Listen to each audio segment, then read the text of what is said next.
Hey everyone, welcome back to the channel. Today, we're diving into one of the most intense moments in modern history, the time when the world came very close to nuclear war. I'm talking about the Cuban Missile Crisis. Those 13 terrifying days in October 1962, when the United States and the Soviet Union nearly wiped each other and the rest of the planet off the map. But don't worry, we're not going to drown in boring textbook details. I'm going to tell you this story like it really happened, like a global thriller, because honestly, that's what it was. So, picture this. It's the middle of the Cold War. The United States and the Soviet Union are locked in a global staring contest. Both have nuclear weapons. Both are paranoid. And both are determined not to blink first. Now, in 1959, Fidel Castro takes over Cuba after a revolution. The US doesn't like that at all. Cuba is suddenly communist, just 90 miles off the coast of Florida. The Americans try to overthrow Castro in 1961 with a failed invasion called the Bay of Pigs, and it's a total disaster. About 1,500 US-backed Cuban exiles landed at the Bay of Pigs, hoping to spark an uprising. But Castro's forces crushed them. The whole thing was a massive embarrassment for the Kennedy administration. This failure pushed Castro closer to the Soviet Union for protection. And the Soviets, led by Nikita Khrushchev, saw a huge opportunity. They thought, hey, if the US has missiles in Turkey right next to our border, why can't we put missiles in Cuba?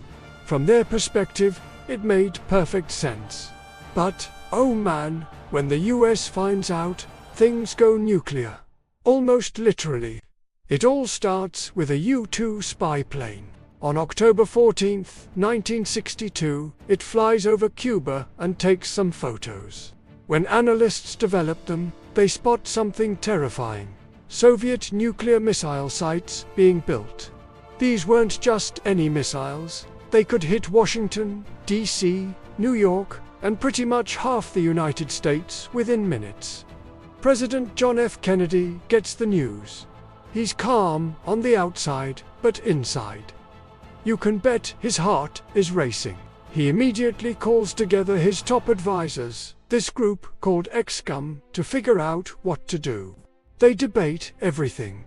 Should they bomb the missile sites, invade Cuba, or do nothing and risk looking weak? If they bomb Cuba, they might kill Soviet soldiers, which could trigger a full-scale nuclear war. If they invade, the Soviets could retaliate in Europe, perhaps by seizing West Berlin. But if they do nothing, America looks powerless, and the Soviets might just push even further. It was a lose-lose-lose situation. Finally, Kennedy decides on a middle path: a naval blockade, or as he called it, a quarantine. Basically, US Navy ships would surround Cuba and stop any Soviet vessels carrying more missiles. It wasn't an attack, but it sent a very clear message. We know what you're doing. Stop, or else. On October 22, 1962, Kennedy goes on national television and tells the world what's happening. He says, quote, "It shall be the policy of this nation to regard any nuclear missile launched from Cuba as an attack by the Soviet Union on the United States, requiring a full retaliatory response. In other words, you launch, will end the world." The world loses its mind. People start panic buying food. Families dig fallout shelters in their backyards. In Moscow and Washington, generals are preparing for the absolute worst. The next few days are unbelievably tense.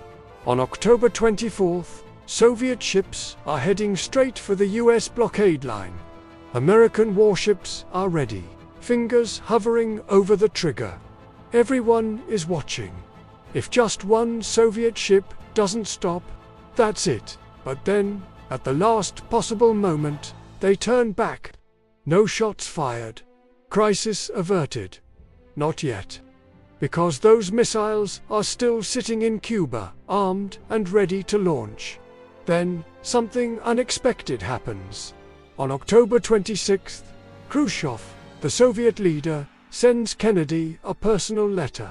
It's emotional, almost desperate. He basically says, "Let's not destroy the world. If you promise not to invade Cuba, we'll remove the missiles." Kennedy's team reads it, and they're hopeful. But before they can reply, a second, much harsher letter arrives the next day. Now Khrushchev demands that the US also remove its nuclear missiles from Turkey. This complicates everything. If Kennedy agrees, he looks weak to his allies. If he refuses, we might be at war by morning. The tension is unbearable. Then, in Cuba, a US spy plane is shot down, and the pilot is killed. Kennedy's generals urge him to strike back immediately. But Kennedy holds his nerve. He and his brother, Robert Kennedy, come up with a brilliant, risky move. They decide to publicly respond only to Khrushchev's first letter, the reasonable one, and pretend the second, more demanding one, never even existed.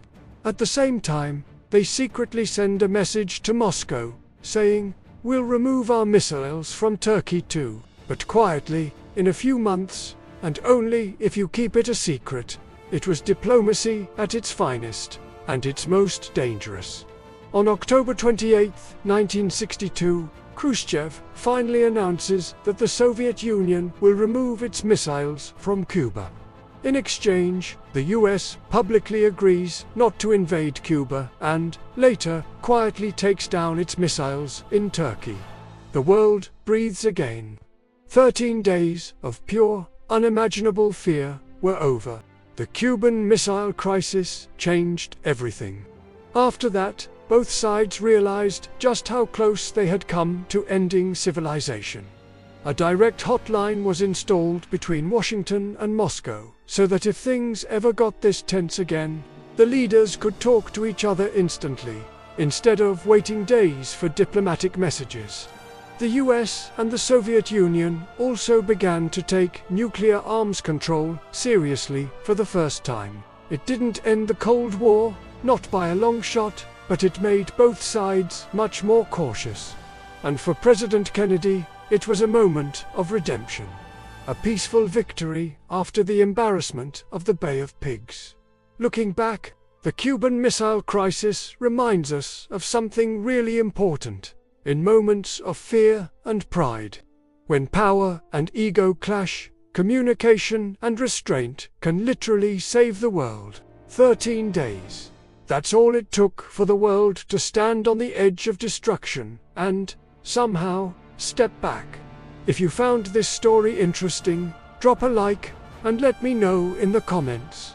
Do you think a crisis like this could happen again today?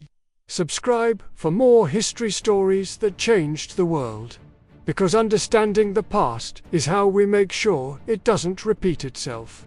Thanks for watching, and stay curious.